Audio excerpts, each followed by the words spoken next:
Hello and welcome. स्वागत है आप सभी का आपके अपने यूट्यूब चैनल एग्जाम ब्लूप्रिंट में। आज की क्लास में हम डिस्कस करेंगे 15 जुलाई 2026 के द हिंदू न्यूज़पेपर की कुछ बहुत ही इंपॉर्टेंट न्यूज़ और उनसे रिलेटेड फैक्ट्स। आगे बढ़ने से पहले आपको बताना चाहेंगे कि अगर आपको इस क्लास का पीडीएफ चाहिए तो आप हमारे टेलीग्राम चैनल जिसका नाम है एग्जाम ब्लूप्रिंट, यहाँ जुड़कर यहाँ से पीडीएफ ले सकते हैं। यहाँ सारे पीडीएफ डाले हुए होते हैं, आपको इजीली मिल जाएंगे। तो शुरू करते हैं आज की क्लास को। आज की क्लास को हम एज यूजुअल एक previous year map based question से शुरू करेंगे। तो आज का हमारा previous year map based question है, through which one of the following groups of countries does the equator pass. यहाँ कुछ ग्रुप्स ऑफ कंट्रीज दी गई हैं। अब हमें बताना है कि इनमें से कौन कौन सा वो देश है जहां से इक्वेटर निकलता है। Brazil, Zambia and Malaysia, Colombia, Kenya and Indonesia, Brazil, Sudan and Malaysia, Venezuela, Ethiopia and Indonesia. हमने यहाँ एक मैप यूज किया है, आप देख सकते हैं। ये रहा हमारा इक्वेटर, ये है हमारा इक्वेटर, और ये इक्वेटर है, ये एक इमेजिनरी लाइन है जो हमारे पृथ्वी को दो बराबर भागों में काटती है। अब हम यहाँ देख सकते हैं कि वो कौन कौन से देश हैं जहां से इक्वेटर निकलता है। Colombia, Ecuador, Sao Tome and Principe, Gabon, Brazil, DRC, Somalia, Uganda, Kenya, Maldives, Indonesia और किरिबाती। ये हमारे ग्रुप ऑफ कंट्रीज हुए। अब हमें यहाँ देखना है हमारे ऑप्शंस में से कौन सा ऐसा ऑप्शन है हमारा जो यहाँ नहीं है। देखो, ब्राजील, जाम्बिया और मलेशिया। ब्राजील तो यहाँ है लेकिन मलेशिया और जाम्बिया नहीं है, तो ये हमारा गलत हो गया।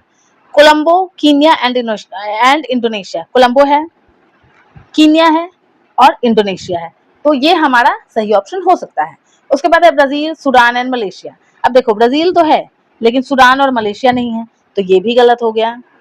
Venezuela, Ethiopia and Indonesia. Venezuela नहीं है, इथियोपिया भी नहीं है, इंडोनेशिया है, तो हमारा सही, ये भी गलत हो गया। तो हमारा सही आंसर हुआ कोलंबिया, कीनिया और इंडोनेशिया। कोलंबिया से भी इक्वेटर कोलंबिया से भी निकलता है, कीनिया से भी निकलता है और इंडोनेशिया से भी निकलता है।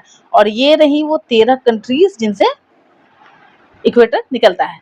The equator passes through 13 countries across 3 continents, south America, Africa and Asia, Oceania. अब देखो, एक चीज हमें ध्यान में रखना है कि ये जो हमारा अफ्रीकन कॉन्टिनेंट है ना, ये जो हमें दिख रहा है, ये हमारा जो अफ्रीकन कॉन्टिनेंट है, ये ऐसा कॉन्टिनेंट है कि इससे हमारी तीनों imaginary lines, Tropic of Cancer, Tropic of Capricorn और इक्वेटर, तीनों ही यहाँ से निकलती हैं। While the line directly traverses the land mass of 11 of these nations, it only passes through the territorial waters of the remaining 2, जिनमें है मालदीव्स और किरिबाती। लैंड मास से होकर 11 देशों से गुजरता है और बाकी जो 2 देश हैं, मालदीव्स और किरिबाती, वहां वो टेरिटोरियल वाटर से होकर गुजरता है। Here is the complete list of countries the equator passes through, organized by continent from west to east. South America, पश्चिम से पूरब की तरफ जाते हैं, तो पहले नंबर पर है south America, Ecuador. The country is explicitly named after the equator and its capital Quito sits right near the line. Colombia, the line cuts through the southern remote rain forest region of the country. Brazil, the largest country on the equator where the line crosses through its northern Amazon basin. उसके बाद Africa में Sao Tome and Principe. The equator passes through the territorial waters just south of this island nation in the Gulf of Guinea. Gabon, located on the west coast of Central Africa, heavily covered by equatorial rainforest. Republic of the Congo, the line passes directly through its northern forested territory. Democratic Republic of the Congo, the equator cuts straight through the heart of this massive biodiverse nation.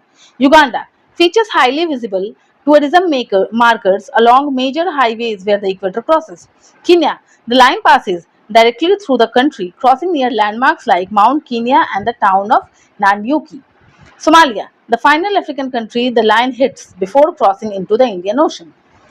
Asia and Oceania में Maldives, the land mass does not touch the line. The equator passes through the territorial waters between its southernmost atolls. Indonesia, the world's largest archipelago nation, where the equator runs across major islands like Sumatra, Borneo, and Sulawesi. Kiribati, located in Oceania, the equator passes through its expansive Pacific territorial waters without touching any dry land. अब देखो हमारा अगला news है, SC weighs SOP for urgent cases affecting life liberty. Supreme Court of India ने कहा है कि ऐसे केसेस जो लाइफ और लिबर्टी को अफेक्ट करते हैं उनको अर्जेंट केस की तरह ट्रीट किया जाए। The Supreme Court of India has agreed to examine a plea and has issued notices to all state high courts to explore the feasibility of drafting a uniform standard operating procedure for round the clock judicial access. The order was passed on July 14, 2026 by a bench comprising Chief Justice Suryakant, Justice Joy Malia Bagchi and Justice V. Mohana. The decision came in response to a writ petition filed by Advocate Mehravish Rain. Core purpose of the proposed SOP. The proposed framework aims to create a 24/7 emergency protocol to protect the fundamental rights of citizens during off hours, weekends, and court holidays. It explicitly focuses on extreme circumstances that could cause irreversible consequences before regular court hours begin, such as illegal detention or late night arrest, imminent demolitions of home, sudden deportations or immediate executive excesses, custodial violence and abuse. मतलब इन cases में court जो है 24/7 active रहेगा, वो किसी भी वक्त hearing कर सकता है। की highlights from the judicial hearing, Swift response time. Chief Justice Kant observed that under a streamlined system, the court's response to an urgent mention could potentially be delivered within an hour. Justice Bagchi added that simple mechanism like an email, phone call, or letter should be enough to activate emergency justice. Preventing misuse, the bench explicitly clarified that this emergency access will be confined strictly to genuine threats to life and personal liberty. This limitation prevents commercial litigants or non-urgent matters from flooding the off-hour system. Federal versus Federal versus judicial side. While Solicitor General Tushar Mehta suggested resolving the issue administratively, the Chief Justice pointed out that the Supreme Court cannot administratively dictate terms to high courts in a federal setup. Consequently, notices were issued on the judicial system to systematically involve all high courts. Integration of technology. The petition highlights that India's digital court infrastructure is ready for this change but simply lacks a uniform institutional framework to handle midnight emergencies. हमारा दूसरा news है, over 6 decades after disappearing from Gir, Indian grey hornbills breed for 4th consecutive year. जो Indian grey hornbill है वो 6 दशकों तक गिर जो हमारा नेशनल पार्क है वहां से गिर फॉरेस्ट से वो डिसअपियर रहा था, गायब था कंप्लीटली 6 दशक तक, लेकिन उसको फिर से दोबारा उसकी ब्रीडिंग शुरू करवाई गई, उसको बचाने के प्रयास शुरू किए गए और इसका नतीजा ये है कि अभी वो लगातार चौथे साल में ब्रीडिंग कर रहा है। The Indian grey hornbill Ocyceros birostris has successfully bred for the 4th consecutive year in Gujarat's Gir forest, signaling the triumph of a dedicated state-led reintroduction program. Locally known as Chilothro, the species had vanished entirely from the landscape in the 1950s and 60s, primarily due to intense hunting pressures. 1950 से 60 के दशक में ये स्पीसी completely disappear हो गया था गिर forest से, लेकिन इसको दोबारा से पुनर्जन्म समझिए तो इसका कराया गया है। अब देखो इसको लोकल लैंग्वेज में चिलोथ्रो बोलते हैं। ये है हमारा जो इंडियन ग्रे हॉर्नबिल है, ये है हॉर्नबिल तो हम सब जानते होंगे, नागालैंड में हॉर्नबिल फेस्टिवल भी होता है और नागालैंड का स्टेट बर्ड भी हॉर्नबिल है और ये इंडियन ग्रे हॉर्नबिल है। A comprehensive peer-reviewed scientific study published in the international journal Birds details how the species is rapidly transitioning into a stable, self-sustaining population. Chronology of the reintroduction. The launch 2020 to 2022. The Gujarat Forest Department initiated the Translocation Project by bringing healthy hornbills from the Aravalli forest. A total of 40 birds were released in phases, 28 in the first window and 12 more in 2023. Immediate success. One pioneer pair nested successfully right after release. By the second year, 3 additional pairs established active nest. The milestone. The program has officially hit 4 straight years of successful wild breeding, confirming the birds have naturally integrated into the ecosystem. Key behavioral and adaptation findings. Data retrieved from 11 males fitted with satellite transmitters revealed a remarkable shift in territory size as the birds grew familiar with Gir. Ecological impact and nesting preferences. The hornbills have shown a clear preference for Gir's dry, mixed, deciduous and teak forest, concentrating their nest in large, old-growth tree cavities like Sterculia urens and Terminalia bellerica. Their return is vital for the ecosystem as the forest's most efficient long distance seed dispersers. They feed heavily on wild fruits and naturally regenerate native flora across vast areas. Indian grey hornbill. The Indian grey hornbill is a medium-sized arboreal bird native strictly to the Indian subcontinent. Commonly found in open woodlands, urban parks, and rural cultivation, it is widely celebrated for its highly distinct ancient appearance and its complex, strictly monogamous breeding rituals. Physical identification, size and coloration. Measures roughly 50 to 61 centimeters in length. They have primarily ash gray body, a light gray or white brow, and a brownish crown. The bill and casque features a large, curved, dual-toned bill topped by a pointed casque, a hollow horn-like structure above the beak. The male's casque is significantly larger and more pronounced than the female's. अब इसकी चोंच जो होती है ना वो एक बड़ी सी कर्व्ड ड्यूअल टोन्ड होती है और उसको ऊपर ना एक सींग जैसा बना हुआ रहता है हॉलो स्ट्रक्चर और जो मेल होते हैं उनके चोंच के ऊपर जो सींग लगी होती है वो बड़ी होती है फीमेल्स के अपेक्षाकृत. Flight profile. When airborne, their flight looks distinctively heavy, alternating between deep rhythmic flaps and long glides. Their long blackish tails have striking white tips along the sides. Extreme seclusion and nesting rituals. The breeding cycle of the Indian grey hornbill is widely considered one of nature's most fascinating structural behavior. The sealed cavity. The pair selects a deep hollow in a mature tree. The female enters the cavity and completely seals herself inside using a mixture of her own excreta, mud, and food pulp provided by the male. Only a narrow vertical slit is left open. Voluntary molting. Safely sealed away from predators, the female plucks out all her flight feathers to line the nest, rendering herself temporarily flightless. The male's duty.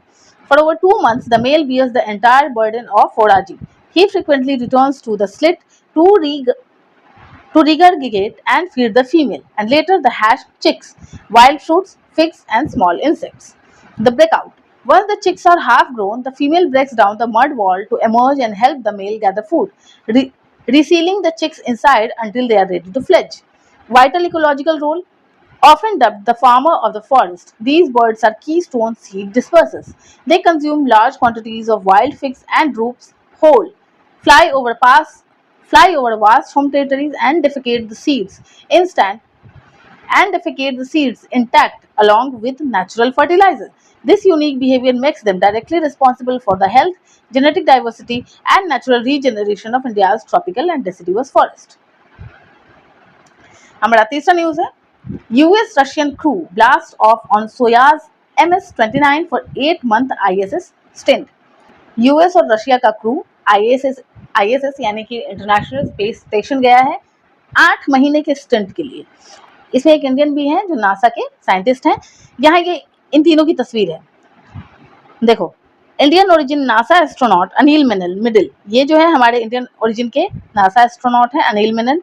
waves alongside Ross cosmonauts Pyotr Dubrov Bottom ये and Anna Kikina ये as they board the Soyuz MS-29 spacecraft for launch from Baikonur, Kazakhstan on Tuesday. अब Soyuz MS-29 नाम के aircraft से Kazakhstan के Baikonur से ये लोग इंटरनेशनल स्पेस स्टेशन गए हैं 8 महीनों के लिए. The US-Russian Soyuz MS-29 crew successfully blasted off and safely docked with the International Space Station on Tuesday, July 14, 2026.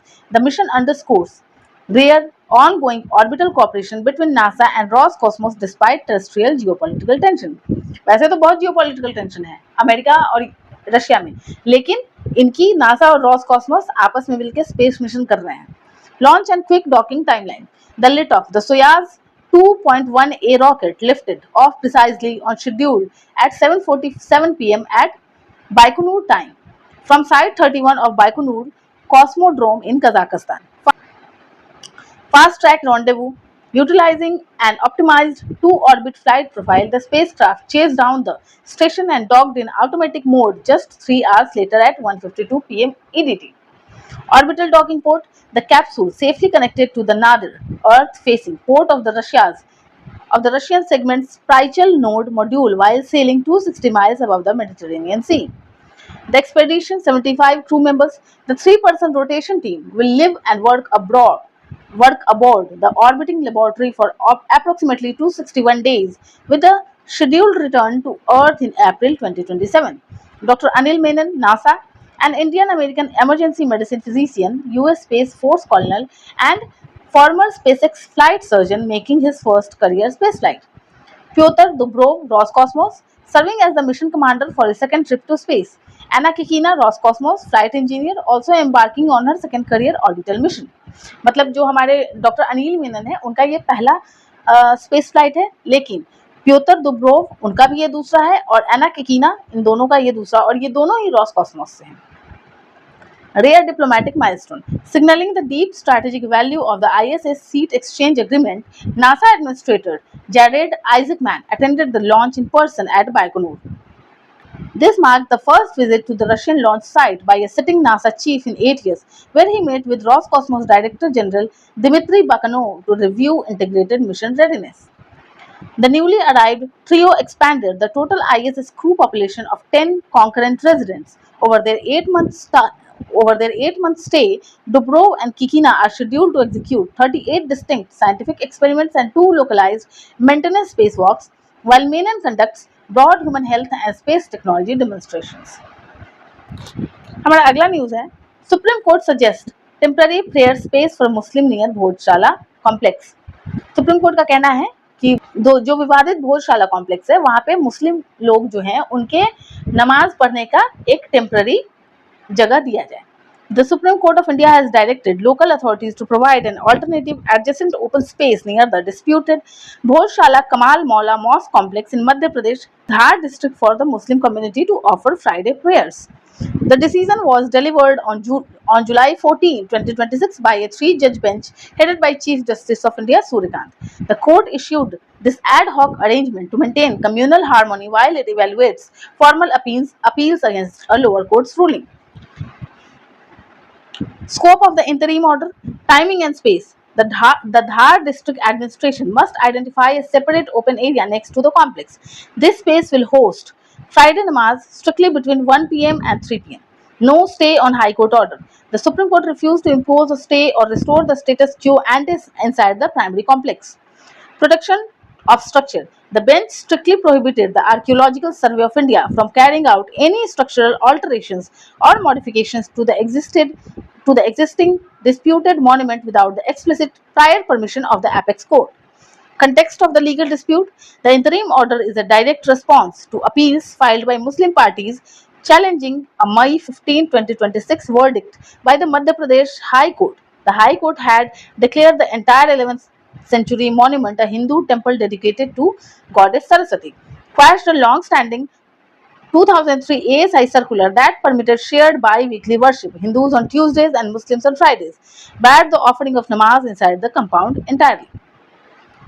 Reason for judicial caution. The Supreme Court emphasized that it chose not to immediately alter the High Court's order inside the monument to avoid triggering societal tension over a deeply sensitive issue.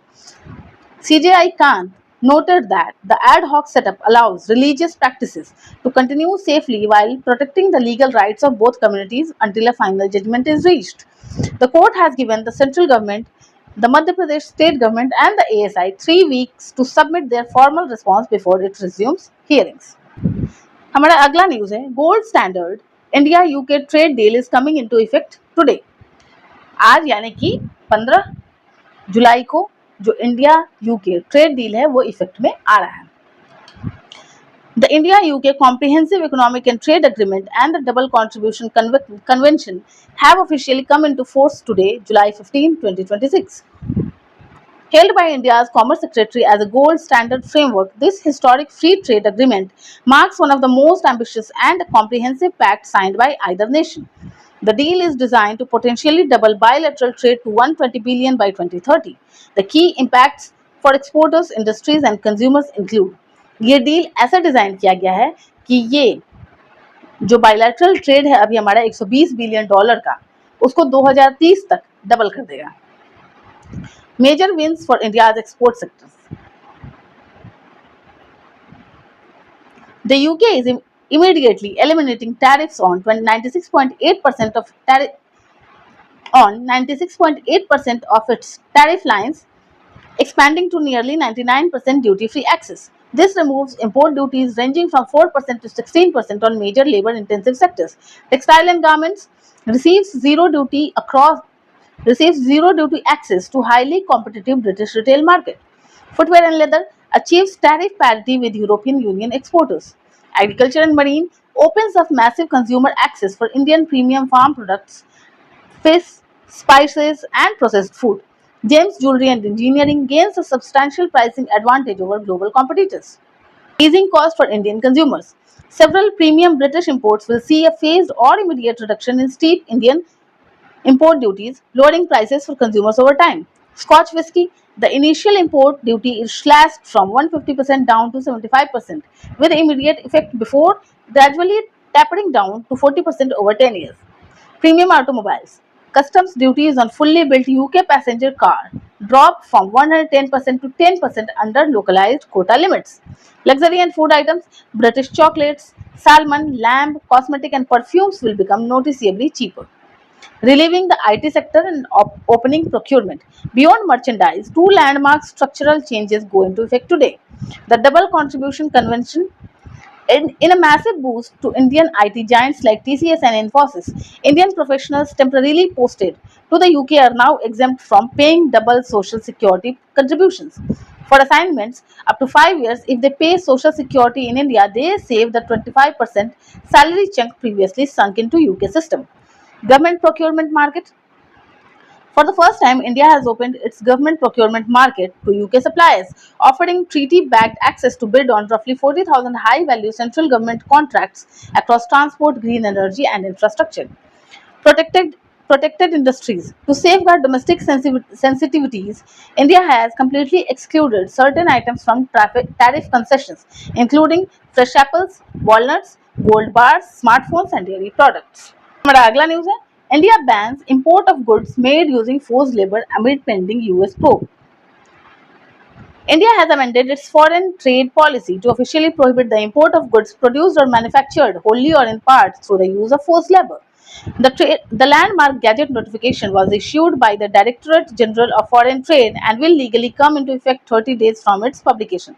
This policy pivot marks the first time India has introduced a dedicated trade measure to restrict imports based on ethical sourcing and international labor standards. The structural shift serves as a tactical response to an intense ongoing international trade dispute, deflecting a 12.5% US tariff threat. The US investigation. The Office of the US Trade Representative has been conducting a sweeping Section 301 investigation covering 60 economies. The ultimatum. On June 3, Washington determined that India and 53 other nations had failed to legally prohibit forced labor supply chain. The US subsequently proposed slapping a hefty 12.5% retaliatory tariff on Indian exports, which threatened roughly $4 billion in bilateral trade. The mitigated tier. By putting this domestic ban in place, India aims to de-escalate the dispute or qualify for the lower 10% tariff bracket reserved for countries with existing domestic prohibitions like Canada and the EU while negotiations continue. How the new import ban will work. Adopting global definitions. India's Commerce Ministry has officially adopted the definition used by the International Labour Organization Forced Labour Convention 1930. It defines it as any work or service extracted under the threat of penalty and without voluntary consent.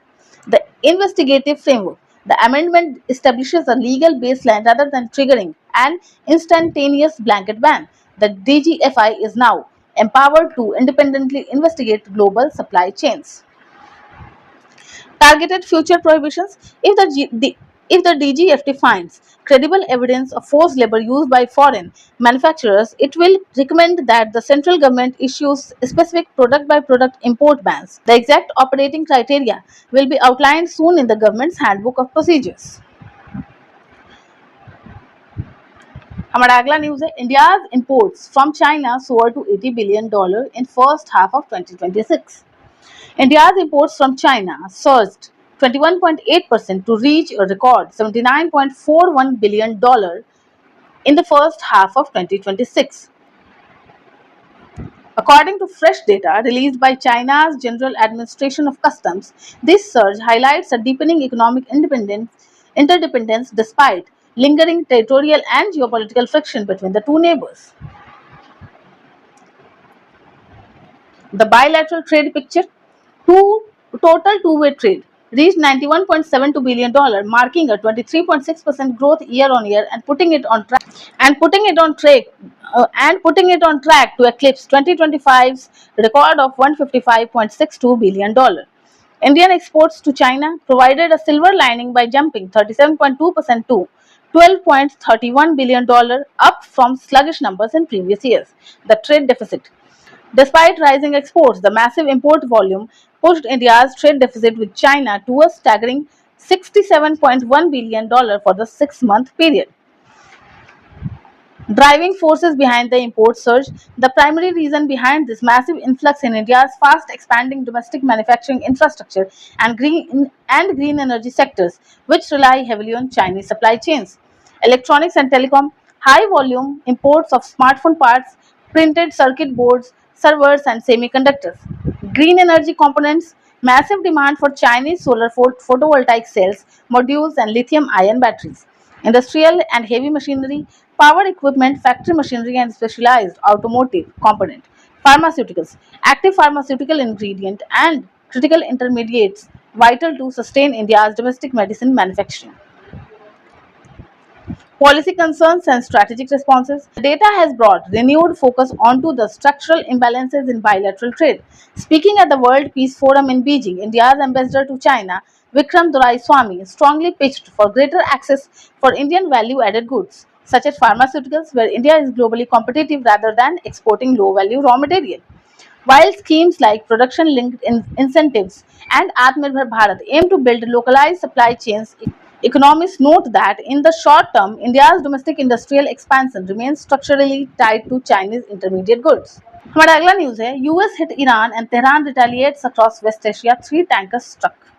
Military conflict between the US and Iran has violently escalated across West Asia, sparked by a dynamic cycle of heavy US airstrikes, the reimposition of an American naval blockade, and direct Iranian retaliation against regional US military bases and Gulf assets. The direct confrontation flared dramatically following the collapse of a brief temporary ceasefire. The trigger: US airstrikes and naval blockade. Intense air campaign. US CENTCOM completed multiple consecutive nights of localized 5-hour bombing waves. Precision strikes targeted Iranian air defense missile systems, drone depots, coastal surveillance networks, and naval hubs across Bushehr, Chabahar, Jask, and Bandar Abbas. Reimposing the blockade, US President Donald Trump formally announced that the US is reinstating a comprehensive naval blockade on all Iranian ports to cripple the country's oil exports. Trump's escalation threat.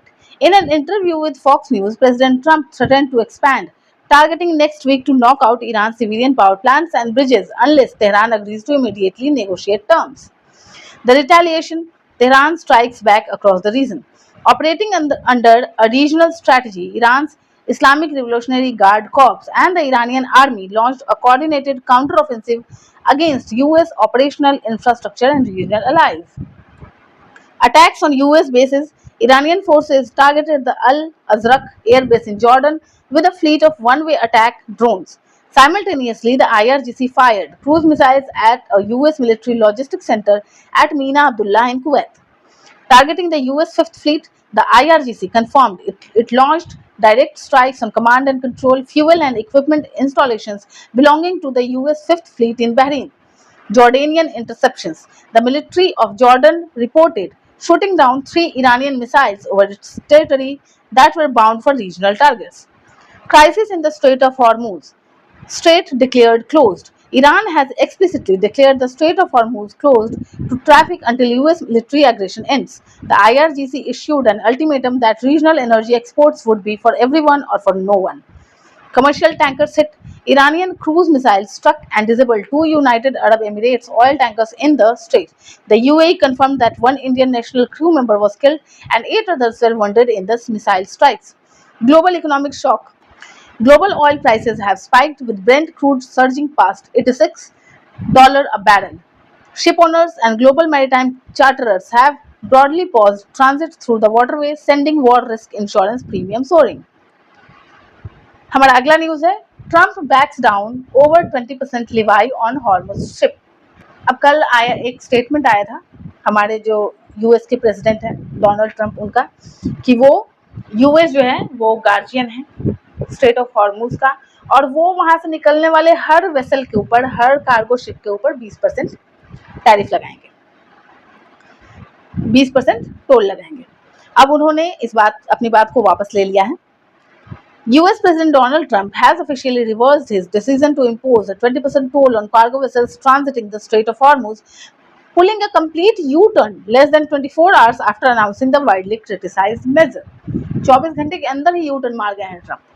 The abrupt policy retreat occurred following swift pushback from the global shipping industry and urgent diplomatic interventions from Middle Eastern allies. The reversal and the New Deal. The strategic replacement. In a statement posted to Truth Social, President Trump announced that the US will replace the 20% United States reimbursement fees with trade and investment deals that multiple Gulf states have agreed to make with US instead. The Kings and Emirs call. Speaking to reporters in the Oval Office, Trump explained that he backed off the fee after receiving phone calls from regional kings and emirs. He stated that these leaders preferred an alternate arrangement offering to invest billions and billions of dollars into the American economy. Free transit principle restored. Trump backtracked on his initial guardian angel of the strait positioning, conceding to reporters that he ultimately does not believe in anybody should be able to charge a fee for international waterways. The original plan had heavily alarmed maritime networks, as a 20% cargo tax would be roughly 16 times higher than any historic transit cost, threatening to push the global economy into chaos. What remains in effect? The strict naval blockade targeting Iran only. The White House clarified that the Strait of Hormuz remains entirely open and free to navigate for all global ship traffic except for Iran. Full port blockade. The US Naval Forces Central Command has officially enacted a total blockade on all maritime traffic entering or exiting Iranian ports. Rules of engagement. Under the strict blockade guidelines, any vessel suspected of unauthorized transit to or from Iranian territories is subject to interception, diversion, and capture by the US Navy. Regional reactions from Tehran. Prior to Trump's reversal, Iranian Foreign Minister Abbas Araghchi had publicly taunted the tariff proposal on social media, claiming that Iran nor the US remained the story guardian of safety in the waterway. Market impact. Despite the fee being retracted, global energy markets remain highly volatile. Brent crude continues to trade at elevated levels due to the active naval blockade and ongoing nightly CENTCOM airstrikes hitting military infrastructure in southern Iran. आशा करते हैं ये class आपको अच्छी लगी होगी। अगर ये class अच्छी लगी तो please like, share and subscribe. और अगर आपको इस क्लास का पीडीएफ चाहिए तो आप हमारे टेलीग्राम चैनल जिसका नाम है एग्जाम ब्लूप्रिंट, यहाँ से कनेक्ट करके पीडीएफ ले सकते हैं। यहाँ सारे पीडीएफ आपको मिल जाएंगे। तो मिलते हैं अगली क्लास में, तब तक के लिए goodbye, take care and जय हिंद।